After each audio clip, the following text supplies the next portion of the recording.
শামা ওবায়েদ বিএনপির সব তথ্য ভারতে পাচার করে। শামা ওবায়েদের সাথে এখনো শেখ হাসিনার কথা হয়। সম্প্রতি বিএনপি নেত্রী শামা ওবায়েদকে নিয়ে একটি ভিডিও বার্তা প্রকাশ করেছেন সাংবাদিক ইলিয়াস হোসাইন, যেখানে তিনি দাবি করেন শামা ওবায়েদ ভারতীয় গোয়েন্দা সংস্থা রয়ের এজেন্ট। তার এই মন্তব্য নিয়ে ইতিমধ্যে সামাজিক যোগাযোগ মাধ্যমে বিভিন্ন প্রতিক্রিয়া সৃষ্টি হয়েছে। শামা ওবায়েদের ভক্ত এবং সমর্থকরা ইতিমধ্যে ইলিয়াস হোসেনের বিরুদ্ধে চরমভাবে বিভিন্ন আপত্তিকর বক্তব্য চালু করেছেন।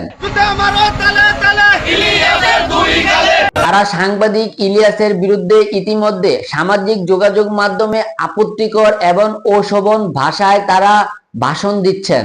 কথিত সাংবাদিক অর্থের বিনিময়ে যিনি কাজ করেন ইলিয়াস আলী, আপনার নামটা এদিকে ইলিয়াস হোসেন সামাজিক যোগাযোগ মাধ্যমে শামা ওবায়েদের দুইটি ছবি পোস্ট করে লিখেন, ফরিদপুরে 2 দিন যাবৎ শামা ওবায়েদের ভক্তরা অনেকটাই লাফালাফি করছেন। সেখান থেকে পাঠানো ভিডিও বার্তা দেখলাম, যেখানে অনেকটাই আপত্তিকর ভাষায় আমাকে তুলে ধরা হচ্ছে।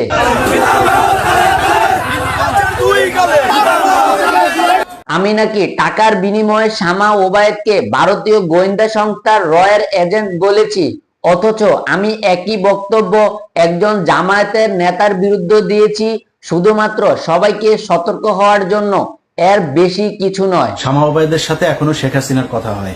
বিএনপিকে বলে রাখলাম, আপনারাও সাবধান থাকবেন। তিনি আরো বলেন, আমি বিএনপি বা জামায়াতের শত্রু নয়, এমনকি আমি টাকার কাছেও বিক্রি হই না। আমি যদি টাকার বিনিময়ে কিছু করতাম তাহলে ইতিমধ্যে শামা ওবায়েদ এবং বিএনপির অনেক নেতাদের ভিডিও রয়েছে, সেগুলো অবশ্যই ছেড়ে দিতাম। তখন তারা সামাজিক যোগাযোগ মাধ্যম এবং সকলের সামনেই মুখ দেখাতেই পারতো না। চ্যালেঞ্জ করতে গেলে সামাজিক যোগাযোগ মাধ্যমে তাদের ভিডিওগুলো ভাইরাল করে দেওয়ার ব্যবস্থা করে দিবেন। শামা ওবায়েদ বিএনপির নেত্রী এবং বিএনপির সাথে নামটা যুক্ত, তাই তেমন কিছু বললাম না। যদি কখনো প্রমাণ পায় তারা রয়ের এজেন্ট, তাহলে তারা কখনোই মাপ পাবে না ইনশাল্লাহ। জানা যায় শামা ওবায়েদ বরিশালে বিএনপি কর্মকাণ্ডকে শক্তিশালী করতে তিনি গুরুত্বপূর্ণ ভূমিকা পালন করে থাকেন।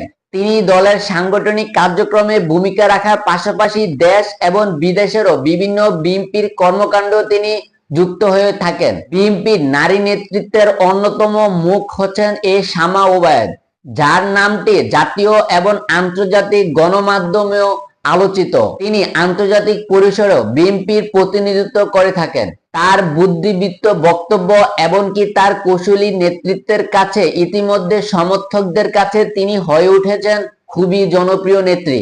যদিও শামা ওবায়েদ বিএনপির নেত্রী হিসেবে বেশি পরিচিত, তবুও তার বিরুদ্ধে বিভিন্ন সময় বিভিন্ন বিতর্কিত মন্তব্য উঠে আসে। বিশেষ করে রাজনৈতিক প্রতিপক্ষ তার বিরুদ্ধে বিভিন্ন সময় বিভিন্ন সমালোচনা করেছেন। শামা ওবায়েদ বিএনপির একজন উদীয়মান রাজনৈতিক ব্যক্তি। তিনি দল ও দেশের জন্য কাজ করে যাচ্ছেন।